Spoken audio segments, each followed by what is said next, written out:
오늘 우리에게 주시는 하나님 말씀은 사무엘하 13장 1절에서 22절까지의 말씀입니다.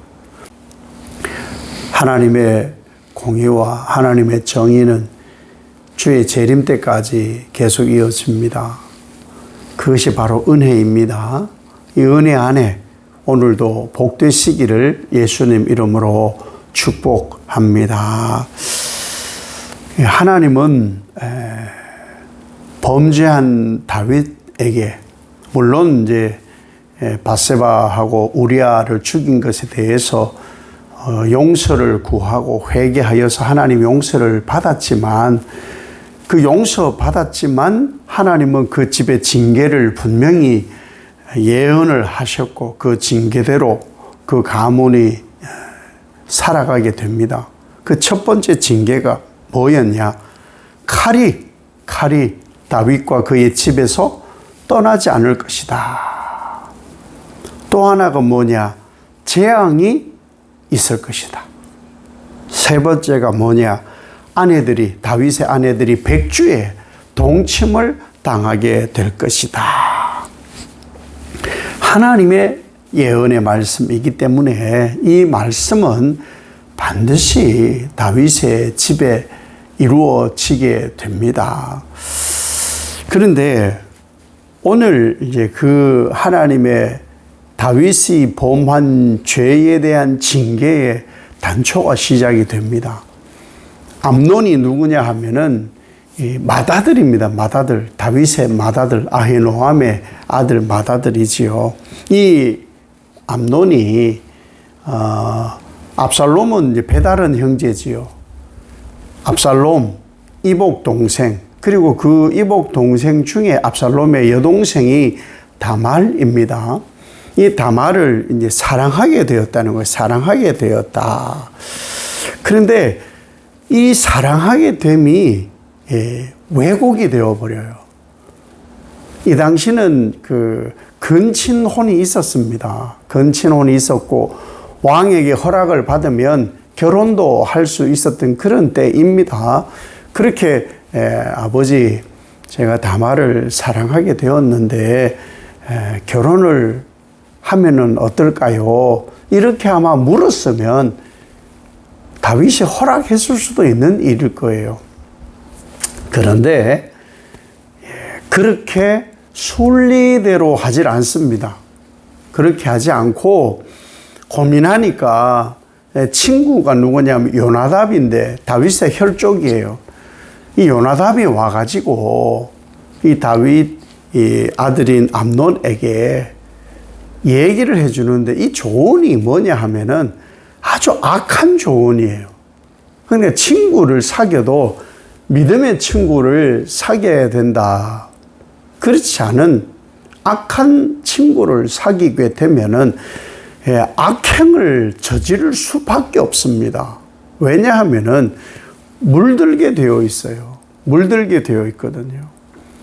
그래서 이 요나답이 암논을 부추깁니다. 그래서 계략 자체가 악한 거예요. 이 겁탈을 하게끔, 강제 추행을 하게끔 이렇게 하고 저렇게 하고 이렇게 하면은 다말은 내게 될 거야. 이런 계략을 세우게 된 것이죠. 그래서 아픈 채 하고 다말이 과자를 구워주면은 낫겠습니다. 그러니 뭐 아버지 다윗으로는 이 얘기를 들어주겠죠. 그래서 다말을 통해서 과자를 구워주라고 이 암논에게 보냈을 때 암논이 힘으로 이 다말을 강제 추행을 하게 됩니다. 강제 추행을 했다 그러면 같이 살면 돼요. 뭐 욕정이 있고 욕망이 있게 되니까 그래서 같이 살면 되는데 다말을 버려버립니다. 이 다말이 뭐라고 하느냐?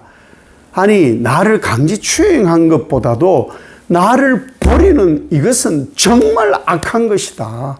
이건 정말 나쁜 것이다. 왜 이렇게까지 하느냐? 자, 보세요. 암논이 자기 이복 동생을 강제 추행을 하는 이 모든 일에 요나답이 나쁜 계략을 세우는 이 모든 일에 일말의 가책이 있었을까? 죄를 짓는데 가책이 1도 없었습니다. 그냥 거침없이 이 일을 진행을 해버린 거죠. 이 일을 진행을 한 것이 어디서 많이 본 것 아닙니까? 예. 아버지 범죄가 그대로 답습됩니다. 다윗이 우리아의 아내 밧세바를 데려와서 동침을 하고 임신을 시키고 우리아를 죽이고 이러한 일에 일말의 가책도 없이 거리낌 없이 거침없이 이 일을 행하였거든요. 암논이 동일하게 이 일을 행하고 있는 거예요. 정말 거침없이 가책 없이 이렇게 행하는 거예요. 근데 분명히 이 다말도 알아요. 아마도 다 이렇게 행하는 것은 바람직하지 않은 그러한 처사라는 것을 다 압니다. 그래서는 이 욕을 당한 다말이 죄를 뒤집어 쓰고 옷을 찢고 울부짖고 오빠에게 갔겠죠. 압살롬에게. 압살롬이 가슴에 새겨둡니다. 아무 일 없었다는 듯이 그렇게 지내게 합니다. 압살롬은 2년 동안 복수의 기회를 찾습니다. 이 일을 다윗이 다 들어요. 왕궁에서 일어난 일이니 다윗이 모를 리가 없죠. 다윗이 다 듣고 화를 내죠. 분노하죠. 당연히 이런 일은 일어나면 안 되는 일이죠. 그런데 정말 이상한 일이에요. 다윗이 아무런 일을 취하질 않아요. 어떤 조치도 행하지를 않아요. 분명히 하나님의 공의와 정의로 다스려야 됩니다. 범죄를 하였으면 범죄에 대한 공의, 그 이후에 정의를 행해야 됩니다. 공의는 뭐라고 했습니까? 죄는 죄로, 그 다음 선은 선으로, 이것이 바로 공의이거든요. 그런데 아무런 조치를 취하지를 않습니다. 그런데 분명히 다윗은 사무엘 이후에 하나님의 말씀 묵상하는 일에 좀 게으르지 않았나 이런 추정을 하게 됩니다. 레위기 18장 9절, 18장 11절, 20장 17절에 분명히 뭐라고 되어 있느냐. 누이를 겁탈하면은 죄를 물어 죽여라. 이렇게 되어 있습니다. 분명히 하나님의 계명이고 하나님의 말씀이에요. 누이를 겁탈한 자는 죽여라. 이것이 하나님의 공의예요, 공의. 근데 이 공의를 다윗이 행하지를 않는 거예요. 공의를 제때에 행하지를 않으면 어떤 일이 벌어지느냐? 또 다른 살인이 벌어집니다. 그리고 또 다른 죽음을 맞게 됩니다. 암논 한 사람으로 끝날 일이 2년 후에 압살롬이 암논을 죽입니다. 그리고 다윗이 쇠락할 때에 압살롬은 역모를 함으로 인해서 아버지의 아내들을 다 백주에 동침하고 그리고 그도 죽임을 당하게 됩니다. 공의는 공의로 이루어져야 합니다.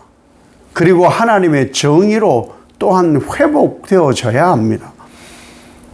우리가 살아가는데 신앙하는데 우리가 좀 다른 생각을 하는 것들이 여러 가지가 있는데 그 중에 하나가 뭐냐 하면은 죄는 짓고 징계는 싫어합니다.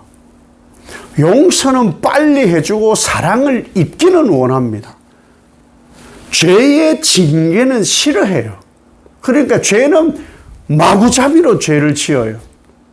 그래 놓고 죄에 대한 징계는 싫어하고 빨리 용서받기를 원하고 징계를 하려고 하면 하나님으로부터 멀어집니다. 싫어서. 이건 바른 신앙이 아니에요. 하나님의 공의와 하나님의 정의가 어떻게 세워졌느냐? 예수 그리스도 죄 없으신 그분을 죽여 나를 살렸거든요. 그럼에도 불구하고 죄를 짓고 죄는 빨리빨리 그냥 대충 해요 이러고 지나가기를 원하고, 징계는 그 힘든 거 나 안 사랑하세요? 왜 이렇게 나한테, 이러한 정신머리를 가지고는 바른 신앙이 심어질 수가 없습니다. 우리는 바른 신앙을 해야 됩니다. 바른 신앙. 나는 죽었어야 되는 사람임에도 불구하고 예수로 살았다 하면은 죄 짓지 않아야지요. 하나님의 참으심, 하나님의 인내하심, 하나님의 기다리심을 나쁘게 이용하는 그러한 것은 바람직하지를 않습니다. 이 하나님의 징계는, 다윗의 범죄함에 대한 하나님의 징계는 다윗의 가문에 계속 이어집니다. 왕위는 이어져 가지만 그 영광은 점점 쇠락해져 가게 됩니다. 죄는 죄를 낳습니다. 그리고 그 끝은 죽음입니다. 그래서 우리가 신앙할 때에 반드시 지켜야 되는 것이, 하나님의 공의와 정의는 오늘도 이루어진다. 이것을 하나님의 사랑이 아니라고 하는데, 하나님의 사랑 안에 공의와 정의가 다 그대로 역사합니다. 하나님의 선하심과 인자하심과 자비와 긍휼이 있는 반면에 하나님의 징계와 하나님의 하나님께 범죄함에 대한 형벌 또한 동일하게 흘러갑니다. 없어지지 않습니다. 하나님은 그렇게 한다고, 나는 죄 지어도 이제는 괜찮아, 너희들 다 그냥 다 용서해 줄 거야, 나는 그것에 대해서 형벌을 주지 않을 거야, 성경 어디에도 없어요. 이상한 해석을 해서 죄 지어도 괜찮은 것처럼, 무질서하게 살아가는 것도 괜찮은 것처럼 말들을 하지만 성경은 그렇게 말한 적이 없습니다. 죄는 예수님을 죽일 만큼 반드시 그 죄의 값을 묻습니다. 그리고 그 징계함에 대한 값을 치르는 것이 죽음이고, 그 죽음으로 예수 그리스도로 인하여 우리가 살게 된 것을 잊어서는 안 됩니다. 죄 짓는 것은 예수님을 계속 죽이고 예수님을 추행하는 일이고 난도질하는 일입니다. 성찬을 추행하는 것이고 성찬을 더럽게 하는 일입니다. 우리는 그 일에서 멀어져야 됩니다. 멀어져야 됩니다. 마지막 때입니다. 점점 힘들고 어려운 신앙의 때, 사실은 종말의 때는 우울한 일들이 많습니다. 그런데 그 종말의 때에 우울한 일이 많은데 우리에게 주신 종말의 소망이 뭐냐? 새하늘 새 땅이라는 거예요. 우린 그 소망으로 사는 사람들입니다. 그 소망을 가지고 오늘도 나를 살펴서 죄악에 빠르지 아니하고 범죄에 대해서 회개하고 하나님 주신 징계를 달게 받으며 온전함을 이루어가는 하나님의 자녀의 됨의 기쁨을 누리는 한날 되어지시기를 예수님 이름으로 축복합니다. 아버지 하나님, 범죄함은 사실 우울한 일입니다. 범죄에 대한 용서 얘기를 하면 기뻐지지만 사실 그 범죄 자체는 우울하고 사탄의 유혹에 넘어간 것이라 하나님을 근심케 하는 일들입니다. 우리는 주 예수 그리스도의 은혜의 보혈이 없이는 이 일을 감당할 수가 없습니다. 그 은혜가 내게 흐르고 있음을 잊지 않게 하시고 하나님의 사랑을 폄훼하지 아니하고 공의와 정의를 폄훼하지 아니하고 오직 하나님 안에서 범죄하지 아니하고 거룩을 이루는 일에 열심을 다함으로 하나님을 기쁘시게 하는 종들로 오늘 한 날을 살게 하여 주시옵소서. 그리 살아갈 종들을 오늘도 복 주시기를 간절히 원하오며 예수님 이름으로 기도 올리옵나이다. 아멘.